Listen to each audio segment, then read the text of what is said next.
বছরে ১৩ লাখ কোটি টাকার খাবার নষ্ট হয় সৌদি আরবে। সৌদি আরবে খাবার অপচয় ঠেকাতে জরিপ কমিটি গঠন করেছে দেশটির সরকার। সরকারি হিসেব অনুযায়ী বছরে একজন ব্যক্তি ১৮৪ কেজি খাবার অপচয় করেন। টাকার হিসেবে মোট জনসংখ্যার খাবার অপচয়ের পরিমাণ ৪,০০০ কোটি সৌদি রিয়াল, বাংলাদেশি মুদ্রায় যা ১৩ লাখ কোটি টাকারও বেশি। মধ্যপ্রাচ্য ভিত্তিক সংবাদ মাধ্যম গালফ নিউজের এক প্রতিবেদন থেকে এই তথ্য জানা যায়।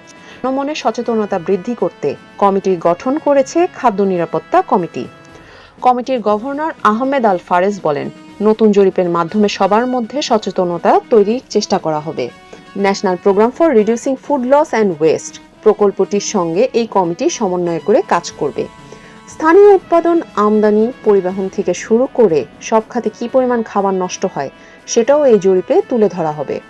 খাদ্য গ্রহণের আগে ও পরে অপচয়ের হিসাব তৈরি করাই হবে এই জরিপের মূল উদ্দেশ্য। এই তথ্য ব্যবহার করে বাস্তবিক একটি সমাধান খুঁজে বের করবে জিএফএসএ।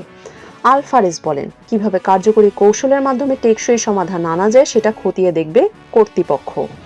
সৌদি পরিবেশ, পানি ও কৃষি মন্ত্রণালয়ের গত বছরের হিসেব অনুযায়ী চাল, গম ও রুটি সবচেয়ে বেশি অপচয় হয়। এর মধ্যে শুধু ভাতই অপচয় হয় ৩৪%। ময়দা ও রুটি হয় মোট ৩০%।